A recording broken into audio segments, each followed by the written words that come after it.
how Daniel Levy made Tottenham great again. I know it's one of those weird subjects in the sense of a lot of people do not like Daniel Levy, and then some people don't really mind him, seeing where he's taken the club from when he took over, and where we was then to where we were.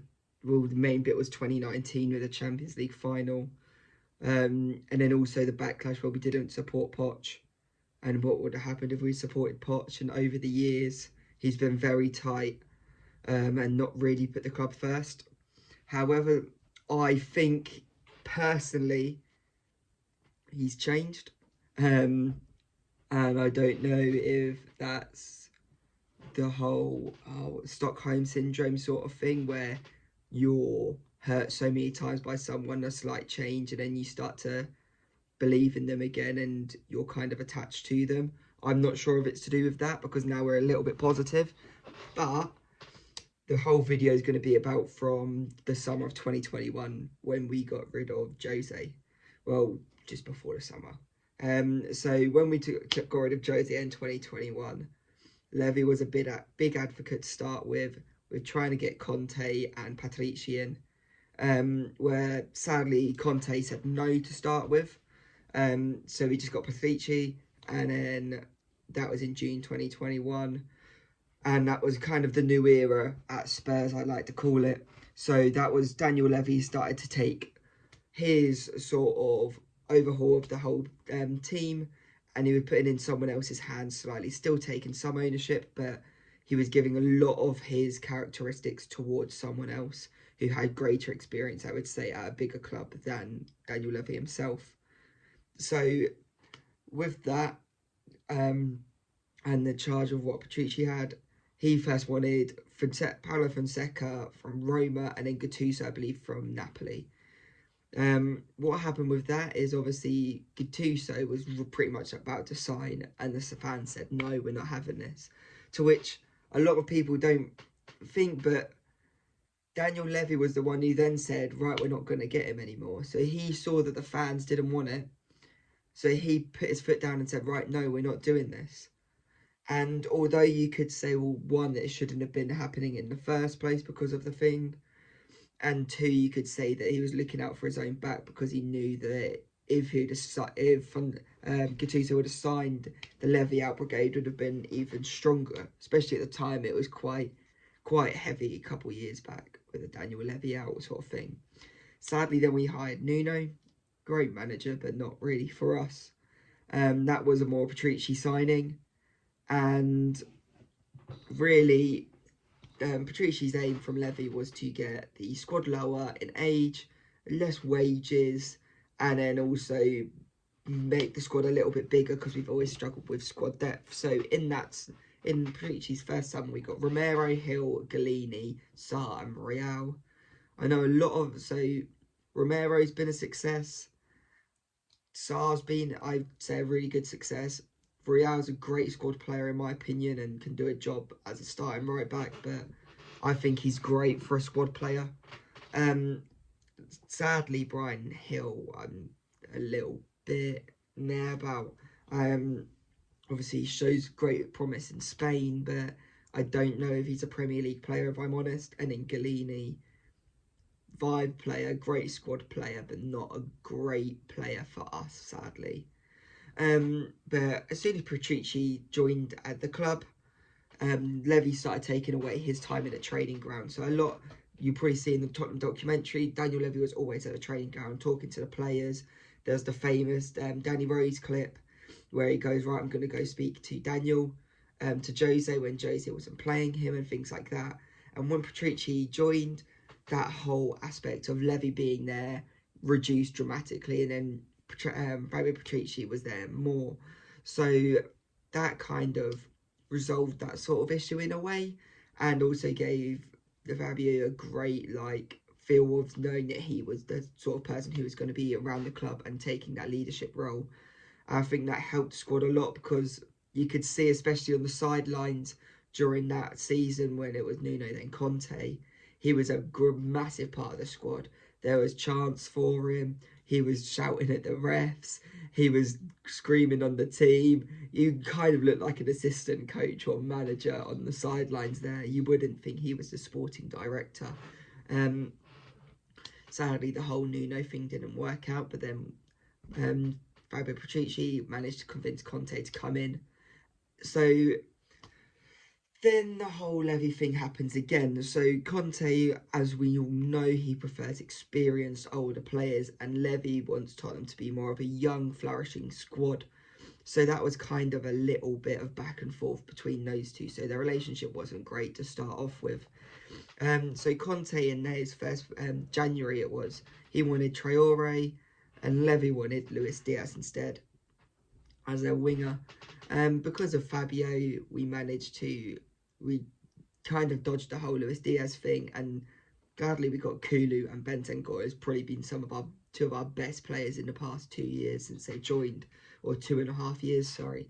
So you could kind of look to see out of those players anyway, the Kulu's probably the best out of the three wingers, then it's Luis Diaz, then it's Traore. You can kind of see in their career trajectories since then that Conte kind of didn't know as much, or Conte's sort of system didn't suit as much as what Levy wanted at the club. So it was more, I think Levy wanted to do it to try and please the fans and everything, but then also wanted to stick to his Tottenham way. So it kind of made it a little bit weird regarding the whole appointment with Conte. Then obviously we had the massive cash injection which Levy helped get, where we got Richarlison, Perisic, Longley, Basuma, Spence and Udogie. Obviously Udogie went back out on loan, and there was the whole backlash with Jed Spence. So a lot of people like Jed Spence, especially when we were signing and said we need to get this done, and then was moaning about Daniel Levy for taking ages to get it done. However, when you look back on the deal, it was Patricio who started the deal, couldn't really convince Spence to come because Spence wanted more game time. And Daniel Levy had to then step in, and as soon as Daniel Levy stepped in, I think it only took a week or two to get the player over the line. During this period, there's been little, not leaked, but the agent of Spence has said that there was constant calls between Conte and Spence and where Spence would fit his program or his system.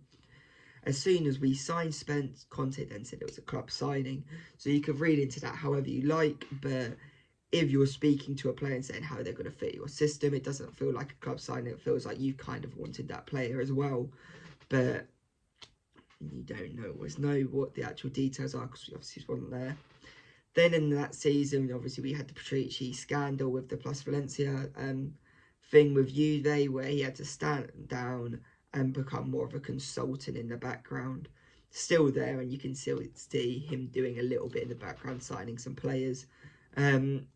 Then we've just recently got in Johan Lang.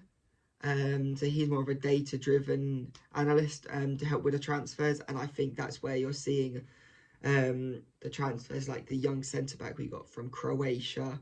Now we're also looking at Nusa, I believe, from Club Bruges and things like that, and there's a lot more data-driven.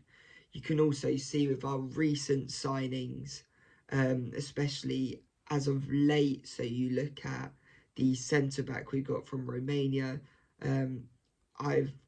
what is it, Drago, call it Drago for now, and then also Werner, a lot more stats driven, and why they would be good for us. And we also got Biage, and I genuinely think he's one that I wanted him before, and I know a lot of people can say that, and it's the more like, oh, look at me, I know football and all that. I don't really, but I saw a few of his things at Celtic, and I've seen loads of his interviews before. And as soon as we got rid of Conte, it's like, that's the player that's the manager I want. I saw he was linked to us, and it reminded me a lot of his system of the early Poch days, but a level above that personally. And I also believe that he was a lot more personable and a lot more likeable than Poch. So we got Anjin, and also that was a big thing, I would say, with Levy, because you could also say Levy was the reason we didn't get Ten Hag, because he didn't really like him, thought he was a little bit more too arrogant, and also the language barrier and things like that. before. So you could kind of thank Levy for that sort of thing. I know it was a messy appointment because we was trying to get quite a few players. Not I keep saying players, quite a few managers, but I think he got the right decision there. And also, to go back on that, is the whole financial fair play which is going on at the moment. If you look at Tottenham compared to every single team in the Premier League right now, Tottenham are the strongest financially. And a lot of people have moaned about Levy, saying he's tight, we're focusing too much on the background of football, such as the NFL deal, the Beyonce events, the F1 car, all things like that. And now you can see that the income coming from those is going to help us dramatically now this season and following on, because I believe Arsenal can only spend about 11 million in January and things like that. You've got Newcastle who are now struggling, Forest are being deducted points, Everton are being deducted points. Tottenham aren't in that sort of scenario right now, and that's really good because now we can kind of use that to our advantage, like we did with Richarlison. We paid less. I don't believe the whole thing saying Everton wanted 80 and they was kind of forced to take 60. I think 60 million for Richarlison is still a little bit. I think he was a 45, 50 million pound player, so I think we overspent anyway. And then the whole Johnson thing, it's been released that Brentford put in a bid for 30 million, which was accepted. Johnson said no, and then Tottenham bid 47.5. Although that's overspending, really. We kind of got the deal good because one, Johnson wanted a big six club, and also Forest needed money, but we gave it the money too late. But still, we kind of took advantage of that scenario. I think we can do that a lot with the players now, and we can be that sort of club so we can nick some players off. You're seeing with Chelsea at the moment, they need to sell players, and there's not really a lot of value in their squad because of the contract scenario. So they're trying to sell. The main ones are Gallagher and Broja.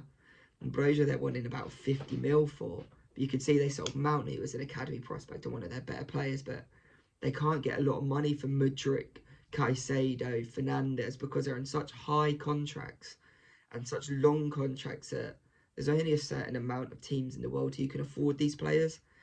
And that's what Bayern, but not really. They don't like spending big wages. Then you've got Madrid, not really Barca because of their financial situation. So what, Madrid, PSG, City, not really a lot can get those sort of players off them because Chelsea was one of those teams before. So I feel like, although Levy is one of the most frustrating chairmen in the world, he is also brilliant. And I feel like he is, although he's one of the reasons before why we didn't do as well, I think he's going to be the reason why we do really well in the next 5 years, especially this season and next season. I think we're going to see us improve dramatically and take advantage of the other teams.